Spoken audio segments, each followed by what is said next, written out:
안녕하십니까. 뜨거운 열정의 스포츠 해설가 김준석입니다.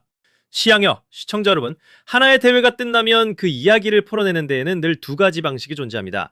하나는 냉정한 성적표를 있는 그대로 받아들이는 것이고, 다른 하나는 아주 작은 것이라도 희망의 불씨를 찾아내려 애쓰는 것이죠. 그리고 중국의 언론 시나닷컴은 바로 이 두 번째 길을 선택했습니다. 하지만 오늘 우리는 그들이 하는 말의 표면만 보지는 않겠습니다. 우리는 한 걸음 더 깊이 들어가 그들이 띄운 무지개가 진짜 실력으로 만들어진 것인지, 아니면 실패라는 거센 폭우를 가리기 위해 급하게 그려낸 신기루에 불과한 것인지, 오늘 그 실체를 낱낱이 파헤쳐 볼 것입니다. 시청자 여러분을 폭우 속 무지개 그리기라는 이 기묘한 예술의 한가운데로 초대합니다. 자, 그들의 예술을 논하기에 앞서 우리는 먼저 냉혹한 현실부터 마주해야 합니다. 누구도 부정할 수 없는 바로 그 성적표의 진실 말입니다. 동아시안컵은 끝났고 중국 대표팀의 최종 순위는 3위였습니다. 과연 어떤 과정을 거쳤을까요? 한국에게는 0대3으로 완패했습니다. 일본을 상대로는 0대2로 무릎을 꿇었습니다. 그리고 대회 최약체로 꼽히는 홍콩을 상대로는 단 2골을 넣으며 각다스로 승리했죠. 정리해볼까요? 3경기에서 단 1골, 1승 2패. 이것이 바로 그들이 화려한 무지개로 필사적으로 덮고 싶어 했던 차갑고 냉혹한 현실의 민낯입니다. 그렇다면 대체 어떻게 이 명백한 실패를 진보의 이야기로 탈바꿈시킬 수 있었을까요? 그 비결은 놀라울 정도로 교묘합니다. 그들의 마법 첫 번째 단계는 바로 기준점을 상상할 수 있는 가장 낮은 곳에 설정하는 것입니다. 그들은 모든 면에서 최악이었던, 그야말로 바닥을 쳤던 한국과의 0대3 패배 경기를 모든 비교의 출발선으로 삼았습니다. 자, 기준이 이렇게 낮으니 어떤 작은 변화라도 거대한 발전처럼 보이기 시작합니다. 바로 그 순간 마법이 펼쳐집니다. 보십시오. 한국전에서는 단 하나에 불과했던 유효 슈팅이 일본을 상대로는 3개로 늘어났습니다. 야, 정말 엄청난 발전 아닙니까? 심지어 홍콩을 상대로는 단 한 골도 내주지 않았습니다. 와, 얼마나 대단한 성장입니까? 언론은 바로 이 점들을 부각하며 중국 축구가 드디어 달라졌다고 외칩니다. 하지만 그들은 대중에게 몇 가지 아주 중요한 사실들을 깜빡 잊고 말해주지 않았습니다. 첫째, 그들이 발전의 증거로 삼은 일본 대표팀은 최정예 멤버가 아니었습니다. 소위 말하는 2.5군급 선수단이었습니다. 주전 선수들이 대거 빠진 팀을 상대로 유효 슈팅이 이게 늘어난 것을 과연 진정한 발전이라고 말할 수 있을까요? 주제, 그리고 이것이 핵심입니다. 그들이 성장했다고 말하는 일본전과 홍콩전, 두 경기 모두에서 5명의 수비수를 두는 극단적인 수비 전술, 5백을 가동했다는 사실입니다. 공격적인 축구는 포기하고 오직 지지 않겠다는 소극적인 목표로 전환한 것입니다. 이것이 바로 전형적인 논점 흐리기이자 본질 왜곡입니다. 그들은 변화와 진보가 같은 말인 것처럼 우리를 속이려 합니다. 하지만 수비수 숫자만 늘리는 그 변화가 야망의 측면에서는 발전이 아닌 명백한 후퇴라는 진실을 교묘하게 숨기고 있는 것입니다. 자, 그렇다면 여기서 우리는 근본적인 질문을 던져야 합니다. 그들은 왜 이런 일을 하는 걸까요? 왜 이렇게까지 애를 쓰면서 억지로 무지개를 그려내려는 걸까요? 시청자 여러분, 그 궁극적인 목적은 축구 경기를 냉정하게 분석하는 데 있지 않기 때문입니다. 진짜 목표는 바로 실패라는 현실을 완전히 대체할 아주 그럴듯한 긍정적인 가짜 이야기를 만들어내는 것입니다.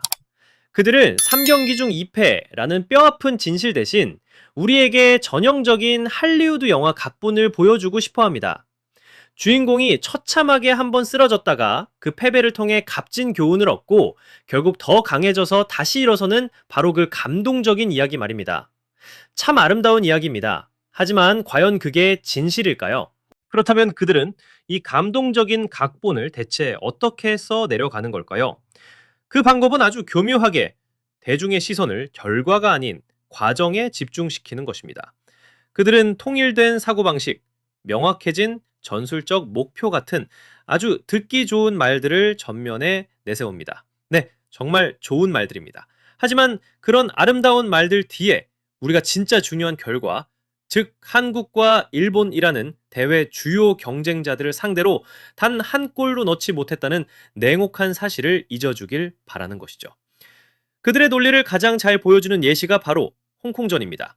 그들은 홍콩을 상대로 무실점을 기록했다며 수비진의 안정감을 대대적으로 칭찬합니다. 하지만 그들은 공격진이 무려 19개. 다시 한번 말씀드립니다. 19개의 슈팅을 쏘아붙이고도 단 1골밖에 넣지 못했다는 뼈아픈 진실은 슬그머니 감춥니다. 시청자 여러분, 이것은 견고함이 아닙니다. 이것은 명백한 결정력의 부재, 바로 공격진의 무능함을 보여주는 처참한 증거입니다. 그리고 바로 이 지점에서 그들의 진짜 의도가 드러납니다. 팬들은 분노하고 대표팀은 고개를 숙인 채 귀국하는 바로 그 상황에서 이 기사들은 마치 진통제처럼 등장합니다. 그 진통제는 대중의 귀에 이렇게 속삭입니다. 괜찮아. 생각보다 나쁘지 않아. 조금만 더 참고 기다리면 돼. 우리는 올바른 방향으로 가고 있어. 라고 말입니다. 결국 이 모든 것은 들끓는 비판 여론을 잠재우고 어떻게든 이 상황을 모면하려는 필사적인 몸부림에 불과한 것입니다. 결국 시청자 여러분, 이 모든 자화자찬의 이야기는 우리에게 아주 아슬아슬한 경계선 하나를 보여주고 있습니다. 그것은 바로 자기 위안과 자기 기만 사이의 경계선입니다. 물론 자기 위안은 필요합니다. 실패의 아픔 속에서 다음 걸음을 내딛기 위해 작은 긍정이라도 찾아내려는 것은 어쩌면 우리 모두의 본능일지도 모릅니다. 그 자체를 비난할 수는 없습니다. 하지만 그 작은 불빛, 요효 슈팅 두어 개가 늘었다는 그 지극히 사소한 사실이 팀의 고질적인 문제인 결정력 부재나 소극적인 전술 운영 같은 핵심적인 어둠을 덮어버리기 위한 도구로 사용되는 순간 그것은 더 이상 위안이 아닙니다. 그것은 현실을 외면하는 명백한 자기 기만으로 변질되는 것입니다. 그땐 경기장이 차갑고 냉정한 점수판에 바꿀 힘이 없습니다. 그래서 그들을 언론이라는 도구를 이용해 팬들의 마음속 점수판을 어떻게든 바꿔보려고 발버둥 치고 있는 것입니다. 하지만 시청자 여러분, 이 자기 기만이 과연 그들을 진정으로 강하게 만들어줄 수 있을까요? 아니면 그저 똑같은 실패의 순환고리를 무의미하게 연장시키고 있을 뿐일까요? 여러분, 이번 대회가 끝난 후 중국 언론이 보여준 모습은 어쩌면 경기장 안에서 선수들이 보여준 모습보다 우리에게 더 많은 것을 말해주고 있습니다. 그것은 바로 진실을 마주하는 것에 대한 깊은 두려움입니다. 진정한 발전은 그럴듯하게 포장된 아름다운 이야기를 만들어내는 것에서 오는 것이 아닙니다. 오히려 초라하고 부끄러운 숫자들을 용감하게 직시하고 왜 우리는 이럴 수밖에 없었는가라는 질문을 던지는 바로 그 지점에서 시작됩니다. 그들이 허공에 무지개를 그리는 데에만 정신이 팔려있는 한 비가 새는 자기 집 지붕을 고칠 시간은 영원히 오지 않을 것입니다. 오늘 제가 준비한 이야기는 여기까지입니다. 시청자 여러분께서는 이 상황을 어떻게 생각하십니까? 이것이 과연 영리한 언론 전략일까요? 아니면 현실을 회피하는 나약함의 표현일까요? 여러분의 소중한 의견을 아래 댓글로 남겨주십시오. 여러분의 관점 또한 이 이야기의 중요한 일부가 됩니다. 채널 구독과 알림 설정 잊지 마시고 다음 전문 팩트 폭격 영상도 절대 놓치지 마십시오. 지금까지 김준석이었습니다. 다음 영상에서 다시 뵙겠습니다. 감사합니다.